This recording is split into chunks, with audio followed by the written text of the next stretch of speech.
हमारे चैनल में आप सभी का स्वागत है। हम लोग जो है कक्षा 12वीं का इतिहास का पाठ्य पुस्तक भारतीय इतिहास के कुछ विषय का भाग 3 को देखने जा रहे हैं। इसको अच्छे से समझना है, ठीक है। यहाँ कुछ एक चित्र दिया हुआ है, देख सकते हैं आप लोग। और फिर आगे है ये एनसीईआरटी ही हम लोग पढ़ने वाले हैं, ठीक ना। इसमें हम लोग पहले विषय सूची देख लेते हैं, इस बुक में क्या क्या हमें पढ़ना है। कुल मिलाकर के हम लोग को डिस्कशन करना है इन पर। तो भाग 3 है उपनिवेशवाद और देहात, जिसमें सरकारी अभिलेखों के अध्ययन के बारे में पढ़ने वाले हैं। उसके बाद अगला चैप्टर है विद्रोही और राज, 1857 का आंदोलन और उसके व्याख्यान, उससे पूरी चर्चा करेंगे हम लोग। अगला है औपनिवेशिक शहर यानी कि नगरीकरण, नगर योजना और स्थापत्य के बारे में पढ़ेंगे। उसके बाद का चैप्टर है महात्मा गांधी और राष्ट्रीय आंदोलन, यानी महात्मा गांधी से संबंधित जितने भी आंदोलन हुए उनके बारे में पढ़ेंगे हम लोग। फिर अगला चैप्टर है विभाजन को समझना, जिसमें राजनीतिक, स्मृति और अनुभव के बारे में। और लास्ट चैप्टर है हमारा संविधान का निर्माण, एक नए युग की शुरुआत के बारे में, ठीक है। तो हम लोग यहाँ तक देखें, फिर आगे क्लियर करते हैं हम लोग कौन कौन से। तो हमारा इस इतिहास का जो पार्ट 3 है उसका तीसरा बुक का यानी कि अध्याय 10 का हम लोग पढ़ रहे हैं, उपनिवेशवाद और देहात, सरकारी अभिलेखों का अध्ययन। इस अध्याय में आप क्या देखेंगे? तो इस अध्याय में आप देखेंगे औपनिवेशिक शासन, ठीक है। औपनिवेशिक शासन का मतलब क्या होता है कि जैसे कि उन लोगों के लिए कहा गया जो देहात में रहते थे। इस अध्याय के माध्यम से औपनिवेशिक शासन का अर्थ क्या हो गया? उन लोगों के लिए था जो देहात में रहते थे। इसको अब स्पष्ट समझेंगे हम लोग। इस अध्याय के माध्यम से हम देखेंगे कि आप बंगाल के जमींदारों से मिलेंगे, उन राजमहलों की पहाड़ियाँ की यात्रा करेंगे, यानी कि इस अध्याय में हम लोग पढ़ने वाले हैं औपनिवेशिक शासन क्या होता है। उसके बाद पढ़ने वाले हैं कि बंगाल के ज़मींदार के बारे में जानकारी मिलेगी, राजमहल की पहाड़ियों का यात्रा करेंगे जहां पहाड़ियां और संथाल लोग रहते थे। ये पहाड़ियां और संथाल क्या है? जाति का नाम है ना, जो कि आदिवासी लोग हैं। फिर ये लोग जंगल में ही रहते हैं। फिर वहां से दक्कन की ओर आगे बढ़ेंगे। फिर आप यहाँ देखेंगे ईस्ट इंडिया कंपनी ने देहात में कैसे अपना राज स्थापित किया। तो ईस्ट इंडिया कंपनी के लिए वो देहात क्या हो गया था? उपनिवेश हो गया था, उपनिवेश जिसको बोलते हैं। अपनी राजस्व नीतियों को कैसे कार्यान्वित किया, यानी कैसे कैसे अंग्रेज जो है पहले उपनिवेश बनाया, फिर धीरे धीरे धीरे लोगों पर जो अपना वर्चस्व बनाते गया। भिन्न भिन्न वर्गों के लोगों के लिए इन नीतियों का क्या मतलब था, उन्होंने रोज़मर्रा की ज़िंदगी को कैसे बदल दिया, कैसे अंग्रेज अपने हिसाब से यहाँ के सारे परिस्थिति को, सारे समाज को, हर चीज़ को बदल दिया। राज्य यानी सरकार द्वारा लागू किए गए कानूनों को जनसाधारण के लिए अनेक परिणाम होते हैं, वे कुछ हद तक निर्धारित करते हैं। उन कानूनों के परिणाम स्वरूप पहले कौन धनवान बनते हैं, कौन गरीब हो जाते हैं, किसे नई जमीन मिल जाती है। समझ रहे हैं बात? और उसके बाद देखते हैं किसे नई ज़मीन मिल जाती है, कौन सी अपनी ज़मीन को खो बैठता है। तो हम लोग यहाँ देखने वाले हैं, चूँकि अंग्रेज ईस्ट इंडिया कंपनी जब देहात पर कब्जा कर लेता है तो उस समय कुछ चीज़ें होती है, कुछ बदलता है, कुछ नए कानून आते हैं, कुछ लोग अधिक पैसे वाले होते हैं, कुछ लोग अधिक गरीब हो जाते हैं, किसी का ज़मीन छीन लिया जाता है, किसी का ज़मीन हड़प लिया जाता है, कोई आदमी बिना ज़मीन का हो जाता है। जिस पर वह रहता है गुजर बसर करता है। किसानों को पैसे की ज़रूरत पड़ती है, पर वह कहाँ से जाएं, किसके पास से पैसा ले, ये सब प्रॉब्लम। आप यह भी देखेंगे कि लोग कानूनों का पालन करने के लिए मजबूर होते हुए भी ऐसे कानून का विरोध करने से भी नहीं हिचकते थे। मजबूर होते हुए भी, चूँकि आदमी क्या होता था, परेशान हो गया था, दबाव में रहते रहते रहते, तो कहीं ना कहीं वो उसका विरोध करते थे, वे अन्यायपूर्ण समझते थे। ऐसा करते समय लोग यह भी स्पष्ट करने का प्रयत्न करते थे कि कानून किस प्रकार लागू किए जाने चाहिए। इस प्रकार से वे परिणामों में कुछ फेरबदल कर देते थे। आप उन स्रोतों के बारे में भी जान पाएंगे जो हमें इन इतिहास के बारे में बताते हैं, समस्याओं के बारे में बताते हैं, कि यानी कि हमको मिलेगा सोर्स कि कहाँ से हमें इतिहास के बारे में जानकारी मिलती है ना।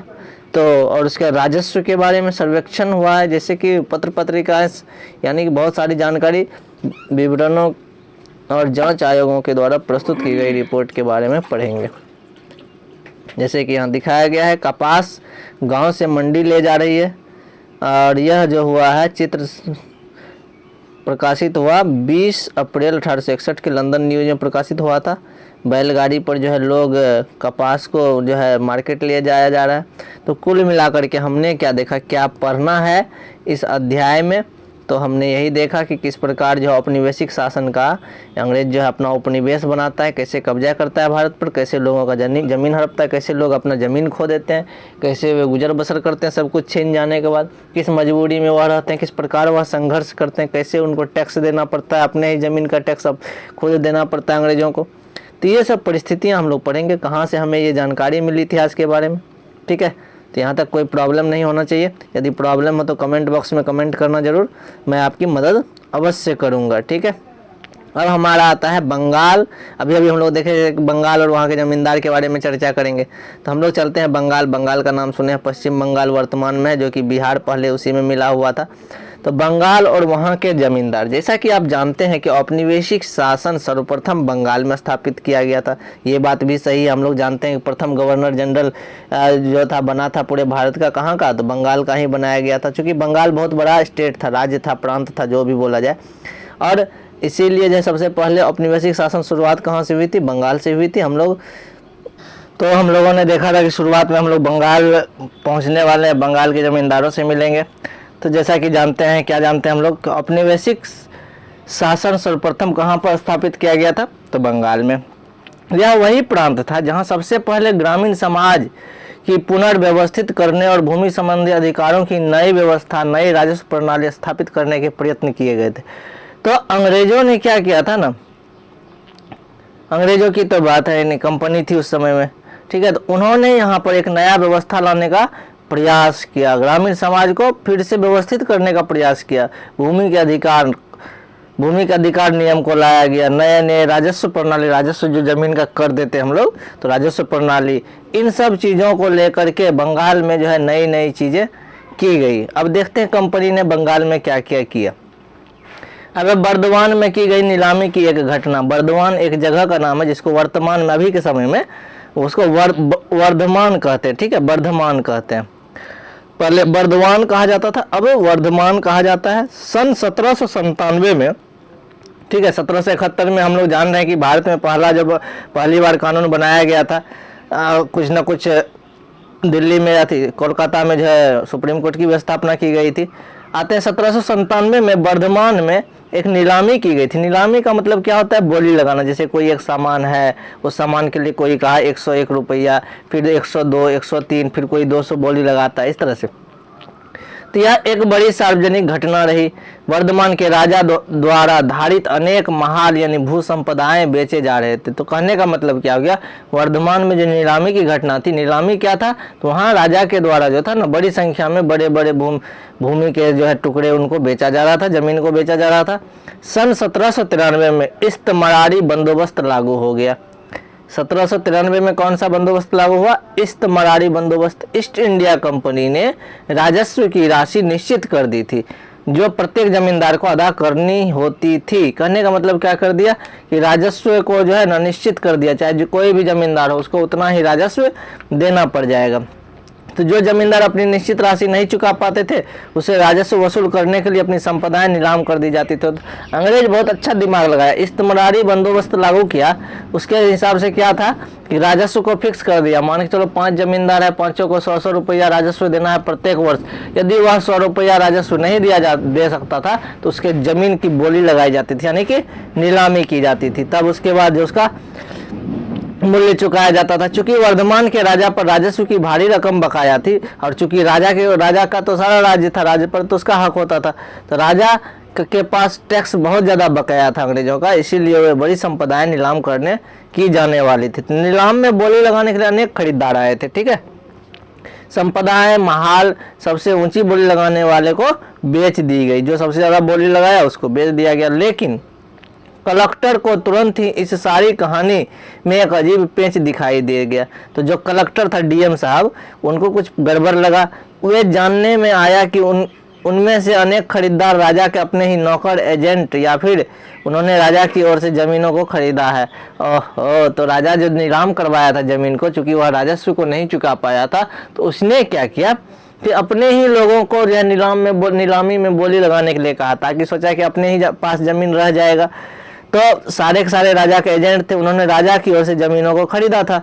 नीलामी में 95% से अधिक बिक्री जो था फर्जी था, यानी कि वास्तविक रूप से जो जमीन बेचा था वह तो मात्र 5% ही बेचा था, 95% क्या था, वो फर्जी बिक्री था। वैसे तो राजा को जमीनें खुले तौर पर बेच दी गई थी, पर उसकी जमींदारी नियंत्रण उसके हाथ में ही रहा। तो कुल मिलाकर के क्या हुआ, कलेक्टर साहब के सामने तो राजा ने तो अपने जमीनों की बोली लगा दी, चूंकि उसको राजस्व चुकाना था, लेकिन वह बोली लगाई किसके हाथों, अपने ही हाथों, अपने ही लोगों को वह क्या कर दिया, जमीन दे दिया, ताकि वापस जमीन उसी के पास आ जाए। यहाँ तक तो समझ में आ ही गया होगा। राजा कंपनी को राजस्व क्यों नहीं अदा कर पाया था, ये भी प्रश्न उठता है भाई कि राजा होकर के नीला कंपनी को जो है, यानी ईस्ट इंडिया जो कंपनी थी उसको राजस्व क्यों नहीं दिया, टैक्स क्यों नहीं दिया, नीलामी में खरीदार यह कहानी उस समय पूर्वी भारत के ग्रामीण क्षेत्रों में क्या हो रहा था, क्योंकि बंगाल तो पूर्वी भारत में था, इसके बारे में हमें क्या बताती है। अब देखते हैं आगे, अदा न किए गए राजस्व की समस्या। तो अकेले वर्धमान राज्य की ही जमीनें संपदाएं नहीं थी जो 18वीं शताब्दी के अंतिम वर्षों में बेची गई थी। इस्तेमारी बंदोबस्त के लागू किए जाने के बाद 75% से अधिक जमींदारियां हस्तांतरित कर दी गई। ठीक है, सिर्फ ऐसा जरूरी नहीं था कि राजा के द्वारा, वर्धमान के राजा के द्वारा ही ये संपदाएं बेची गई थी, और भी लोगों ने ऐसी संपदाएं बेची। इस्तेमारी बंदोबस्त जैसे ही लागू किया तो 75% से अधिक जमींदारियां हस्तांतरित कर दी गई, यानी कि एक ही जमींदार के पास बहुत सारी जमीनें थी, तो यानी क्या कर दिया गया, उसको बंटवारा कर दिया गया। तो ब्रिटिश अधिकारी यह आशा रखते थे कि इस्तेमारी बंदोबस्त लागू किए जाने से वे सभी समस्याएं हल हो जाएगी जो बंगाल के विजय के समय से ही उसके समक्ष उपस्थित हो रही थी।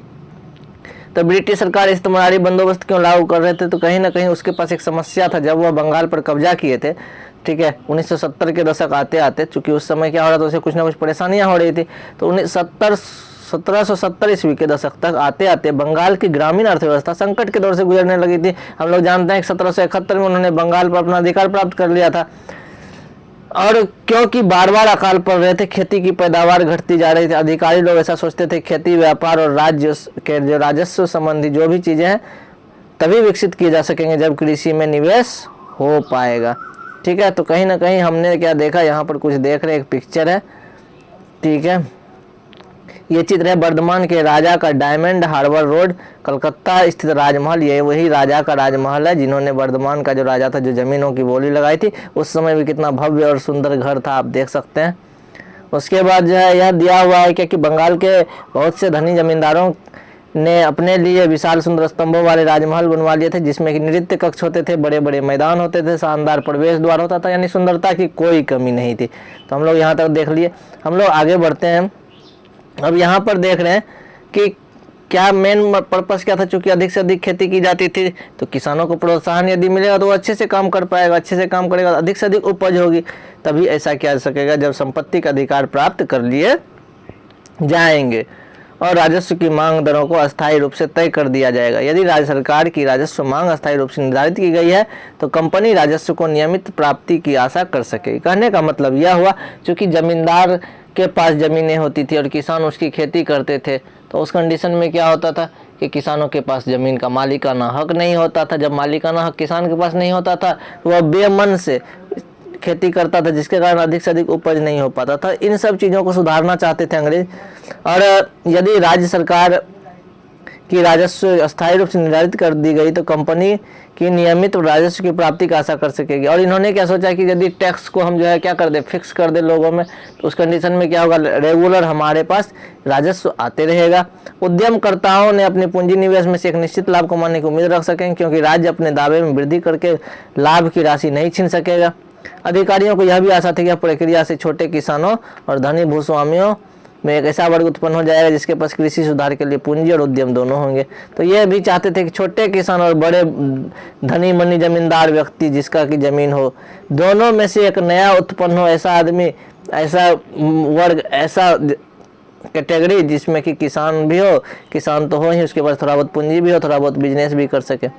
तो ब्रिटिश शासन से पालन पोषण और प्रोत्साहन पाकर यह कंपनी किसके प्रति वफादार बना रहेगा, कंपनी के प्रति। तो दिमाग तो बहुत ज़्यादा लगाया कि बोला जमींदारी व्यवस्था को यदि ठीक कर देते हैं, क्योंकि अमीर जो है जमींदार आदमी है वो भी मैं नहीं सुनेगी कंपनी की, जो गरीब है उसका तो कोई पता आता नहीं है, तो कुछ ऐसा वर्ग उत्पन्न किया जाए जिसके पास दोनों व्यवस्था हो, यानी कि कुछ पैसे भी हो, कुछ वह काम भी कर सके, कुछ बिजनेस भी, खेती गृहस्थी भी करे। ऐसे वर्ग कंपनी के प्रति क्या बना रहेगा, वफादार होगा, ईमानदार होगा। लेकिन समस्या यह पता लगाने की थी कि वे कौन से व्यक्ति हैं जो कृषि में सुधार करने के साथ साथ राज्य को निर्धारित राजस्व अदा करने का ठेका लेंगे। तो बात तो सही बात है, सोचना तो आसान है कि भाई राजस्व सबका फिक्स कर देंगे, सब कोई टैक्स देगा तो देश भी चलेगा, सरकार भी अच्छे से चलेगी।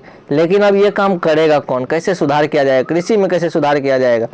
तो लंबे वाद विवाद के बाद कंपनी के अधिकारियों ने आपस में क्या किया, वाद विवाद यानी बहस चर्चा, बंगाल के राजाओं और तालुकादारों के साथ इस्तमरारी बंदोबस्त लागू किया गया। तब जब चर्चा हुआ तो इस्तमरारी बंदोबस्त लागू किया गया। अब उन्हें जमींदारों के रूप में वर्गीकृत किया गया। सदा के लिए एक निर्धारित राजस्व की मांग अदा करना था। इस परिभाषा के अनुसार जमींदार गांव में भूस्वामी नहीं था, बल्कि वह राज्य का राजस्व समाहर्ता यानी संग्राहक मात्र था। तो यानी क्या हो गया, इससे पहले तो वह क्या था कि जो है कहीं ना कहीं सारा चीज किसानों से जो है फसल या फिर जो भी उपज लेता था। अब क्या हो गया, इस्तमरारी बंदोबस्त के हिसाब से जमींदार गांव में जो था ना भूस्वामी नहीं था। किस परिभाषा के अनुसार, इस्तमरारी बंदोबस्त के अनुसार। वह सिर्फ क्या करता था, वहां से किसानों से टैक्स वसूल करके अंग्रेजों तक देना, ठीक है।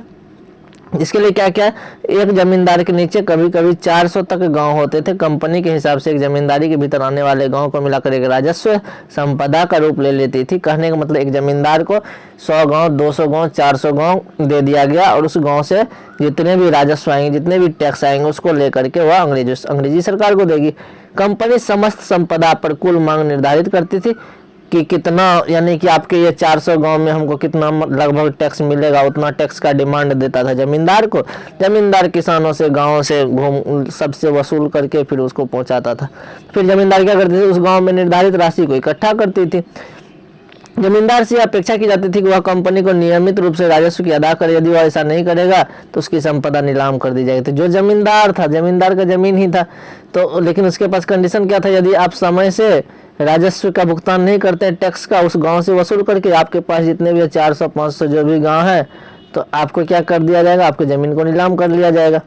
जैसे कि यहाँ चित्र दिया हुआ है, चार्ल्स कॉर्नवालिस 1738 से 1805। कहने का मतलब इसका जन्म हुआ 1738 में, मृत्यु हुई चार्ल्स कॉर्नवालिस का 1805 में। का 1785 में थॉमस गैंसबोरो द्वारा चित्रित एक चित्र है। गैंसबोरो नामक एक पेंटर, जो डिजाइनर होता है ना, कलाकार। अमेरिकी स्वतंत्रता संग्राम के दौरान कॉर्नवालिस ब्रिटिश सेना का कमांडर था। जब 1793 में बंगाल में इस्तमरारी बंदोबस्त लागू किया गया, उस समय कॉर्नवालिस बंगाल का गवर्नर जनरल था। इस्तमरारी बंदोबस्त लागू जब किया गया था किसके समय में, तो चार्ल्स कॉर्नवालिस थी। ये भी ध्यान में रखना। इस्तमरारी में क्या कर दिया गया था, जब इस्तमरारी बंदोबस्त क्या था, तो इसमें यही किया गया था, जो जमींदार था ना, जमींदार का जितना भी जमीन था, उस जमींदार को ही ये काम दे दिया गया कि आप उस सारे गांवों से राजस्व को वसूलेंगे। और वो अंग्रेज फिक्स कर दिया कि आपके ये 400 गांव से हमको कितना राजस्व मिलेगा, ये चीज आपको हमको देना है, ये चीजें। अब है क्या कि राजस्व की राशि के भुगतान में जमींदार क्यों चूक करते थे। हाँ, तो ये तो समझ में आ गया कि इस्तमरारी बंदोबस्त क्या था, कि जमींदार को जो है गांव का मालिक बना दिया गया कि आप उससे टैक्स वसूलेंगे और राजस्व वसूल करके किसके पास पहुंचाएंगे, कंपनी के पास। लेकिन अब ये आया कि राजस्व के राशि भुगतान में जमींदार चूक क्यों करते थे, यानी समय पर जमा क्यों नहीं करते थे। तो कंपनी का अधिकारियों का यह सोचना था कि राजस्व मांग निर्धारित किए जाने से जमींदारों में सुरक्षा का भाव उत्पन्न होगा। इन्होंने तो यह सोचा ना कि कहीं ना कहीं यदि जमींदार को राजस्व वसूलने देते हैं, उसको ऐसा लगेगा क्या कि अंग्रेजों का संरक्षण उसे प्राप्त है। वे अपने निवेश के प्रतिफल प्राप्ति की आशा से प्रेरित होकर के अपने संपदाओं में सुधार करने के लिए प्रोत्साहित होंगे। तो उसको ऐसा लगा यदि वह राजस्व वसूल करके देता है, ठीक है ना, उसमें से एक अनुमानित बोल दिया गया कि इतना राशि हमको चाहिए, उसमें से राशि मिल जाता अंग्रेजों को, इसके पास भी कुछ बेनिफिट होता है, किसके पास, जमींदार के पास। तो उस कंडीशन में क्या होता, जमींदार खुशी से जो है अपने ज़मीनों में और अधिक संपदा लगाता, अच्छे से खेती करवाता। ये सब चीज़ें अंग्रेज सोच रहे थे, ठीक है। लेकिन इस्तेमारी बंदोबस्त जैसे ही आया तो कुछ प्रारंभिक दशकों में जमींदार ने अपने राजस्व की मांग को अदा करने के बराबर कोताही करते रहे।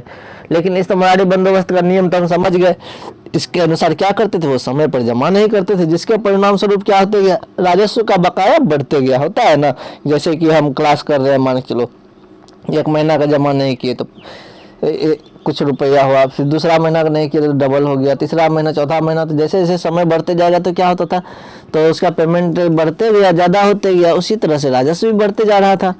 अब क्या देख लो थोड़ा सा, एक है ताल्लुकदार। ताल्लुकदार क्या होता है, ताल्लुकदार का शाब्दिक अर्थ है वह व्यक्ति जिसके साथ ताल्लुक यानी संबंध हो, आगे चलकर ताल्लुक क्षेत्रीय इकाई हो गया, ठीक है। ताल्लुक मतलब क्या होता है, किसी से नहीं कहते हैं किसी से कोई ताल्लुक है क्या, यानी संबंध, ठीक है। तो कुल मिलाकर के ये ताल्लुकदार ऐसे ना बोला जाता है, जो राजस्व वसूली करते हैं ना उसको ताल्लुकदार कहते हैं। यहाँ तक तो क्लियर था। अब जमींदारों की असफलता के कई कारण थे। हम लोगों ने देखा कि जमींदार समय पर टैक्स जमा नहीं कर रहा है, तो जमींदारों के असफलता के कई कारण थे। पहला कारण क्या था, प्रारंभिक मांगे बहुत ऊंची थी, क्योंकि ऐसा महसूस किया गया कि यदि मांग को आने वाले संपूर्ण समय होने के लिए निर्धारित किया जा रहा है, आगे चलकर कीमतों में बढ़ोतरी होने और खेत का विस्तार होने में, आय में वृद्धि करने पर कंपनी उस वृद्धि में अपने हिस्से की दावा नहीं किया जा सकती है। इन्होंने क्या किया कि प्रारंभिक मांगे बहुत ऊंची कर दी, क्योंकि सोचा क्या कि यदि हम ऐसा महसूस करेंगे कि अधिक से अधिक इनकम हमको हो जाएगा तो अंग्रेज सरकार को भी देना पड़ जाएगा, कहीं वो ऐसा ना बोले कि हमको अधिक राजस्व चाहिए। यदि जमींदार का जितना ज़मीन है उसमें अधिक से अधिक इनकम होगा, तो यदि खेती अधिक से अधिक करेगा, तो ये डर था किसके मन में, तो कहीं ना कहीं जमींदार के मन में, कि हमारे पास जितनी खेतें हैं उसमें यदि अधिक से मेहनत करते हैं, अधिक फसलें उगेंगी, और अभी फिक्स कर दिया है कि 100 रुपया तुमको राजस्व देना है, और देखेगा अंग्रेज की बहुत ज़्यादा इसको इनकम हो रहा है, तो कहीं ना कहीं वो हो सकता है अपना मांग बढ़ा दे।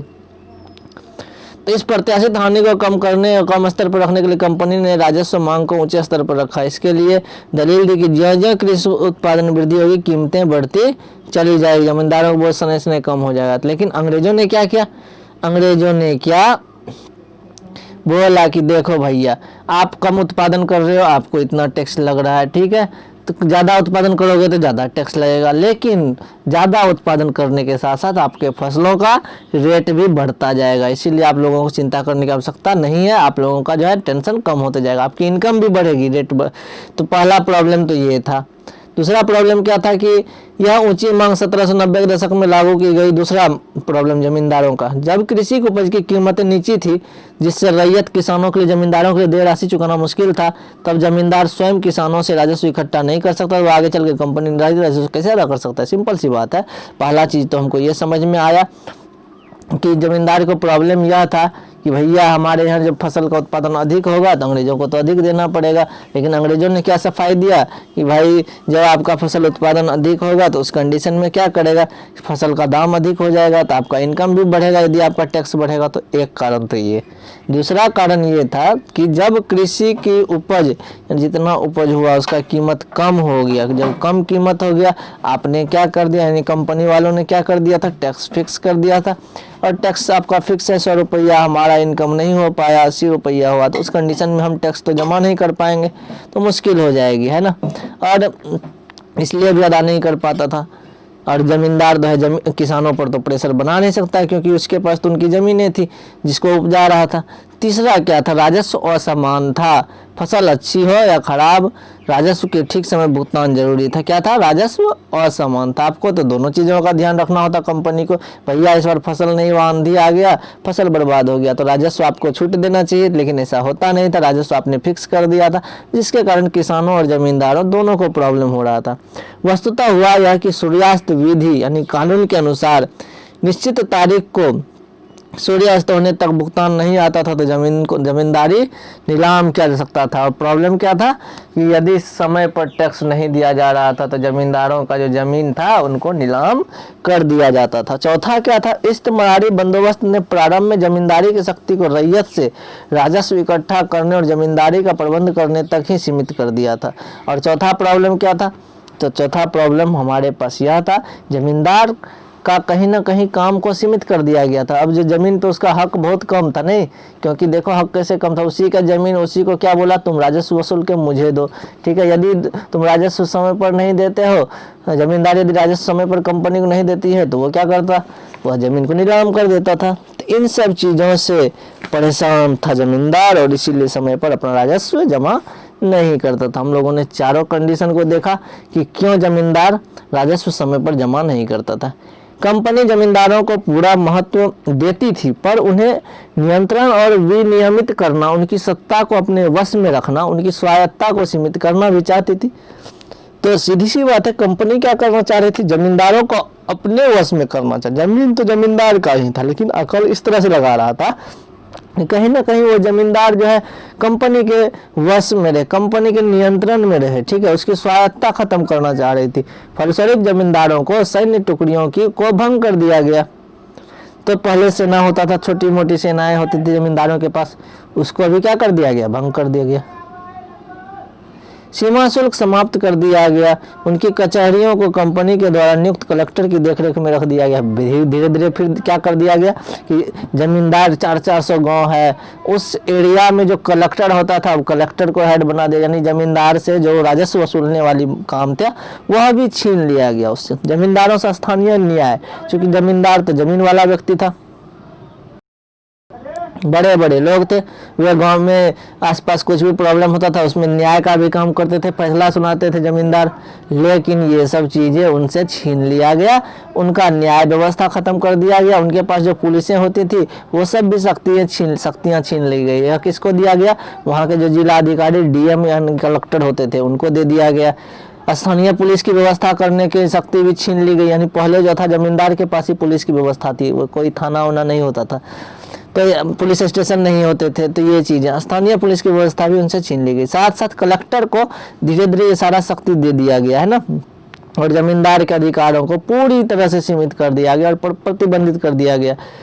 एक मामले में तो यहाँ तक हुआ कि राजा राजस्व का भुगतान नहीं कर सका तो कंपनी का अधिकारी उसे तुरंत स्पष्ट अनुदेश के साथ उसकी जमींदारी में भेज दिया गया और जिले का पूरा कार्यभार अपने हाथों में ले लिया। अरे देखो, राजा ने क्या किया, राजस्व सही समय पर जमा नहीं कर दिया गया, उस राजा का सारा अधिकार छीन लिया गया है ना, और जिले का पूरा कार्यभार अपने हाथ में ले लिया। राजा और उसके अधिकारियों को संपूर्ण प्रभाव और प्राधिकार को खत्म कर देने के लिए सर्वाधिक प्रभावशाली कदम उठा और सीधा आदेश था अंग्रेजी सरकारों का, कंपनी का, ईस्ट इंडिया कंपनी की, कि जो भी राजा राजस्व जमा नहीं करता है, जमा करने माना का नहीं करता है, उस पर तुरंत कार्रवाई करो। तो कहीं ना कहीं एक तरह से दबदबा बना के रखा हुआ था। अब है क्या कि राजस्व इकट्ठा करने के समय में जमींदार एक अधिकारी, जिसे आमतौर पर अमला कहते हैं, ठीक है, अधिकारी होता था, गांव में आता था। कौन आता था, अमला। लेकिन राजस्व संग्रहण एक पारिवार्षिक समस्या थी, कभी कभार फसल खराब हो जाने पर, सही बात है, तो एक अधिकारी आने लगा। पहले तो जमींदार वसूलता था और जब उसका हक छीन लिया गया तो जमींदार का एक अधिकारी होता था जो अमला कहते थे, वह अमला गांव में आता था और राजस्व वसूलता था। लेकिन राजस्व के लिए प्रॉब्लम क्या था, फसल तो साल में एक बार होता था, 2 बार होता था, है ना, पारिवार्षिक समस्या थी, साल में एक बार आना था। कभी कभी तो फसल ही खराब हो जाती थी, कभी कम देर रेट पर बिकता था, तो ये सब प्रॉब्लम था। किसानों के साथ कम कीमत पर बिकने के कारण जितना राशि देना था टैक्स में उतना भी नहीं हो पाता था उसके पास। तो कभी कभी तो ऐसा होता था कि रैयत जानबूझकर भुगतान में देरी कर देते थे। कौन रैयत, वो जो अमला था, जो अधिकारी था, वो क्या करते थे, जानबूझ करके वहाँ पर राजस्व जमा नहीं करता था, तो इससे परेशानी होता था। धनवान रैयत और गांव के मुखिया जोतदार, जिसको खेत मंडल, जमींदार को परेशानी को देखकर खुश होते थे, ठीक है। तो चूंकि धनवान कुछ पैसे वाले लोग या फिर गांव के जो मुखिया होते थे और कुछ जोतदार लोग होते, जमींदार का जो स्थिति देखा वो बहुत खुश हुआ, क्योंकि जमींदार आसानी से उन पर अपनी ताकत का इस्तेमाल नहीं कर सकता था। जमींदार बाकीदारों के पर मुकदमा तो चला सकता था, मगर न्यायिक प्रक्रिया लंबी होती थी। ऐसे अभी भी देख रहे, हमारे यहाँ एक बार केस होता है तो बहुत लंबे समय तक चलता है। तो 1798 में अकेले वर्धमान जिले में राजस्व का भुगतान के बकाया से संबंधित 30,000 से अधिक वाद विवाद लंबित है। 1798 में 30,000 केस आया, वो भी किस चीज़ से, जमीन के टैक्स जमा करने से संबंधित।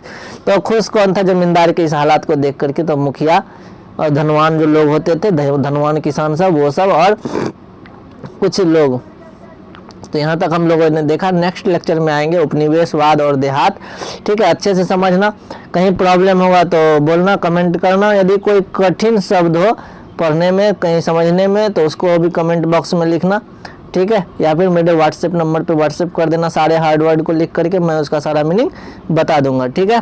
तो टेंशन नहीं लेने का है, अच्छे से पढ़ो और अच्छा लाइफ में करो, कोई दिक्कत नहीं है, ठीक है। धन्यवाद।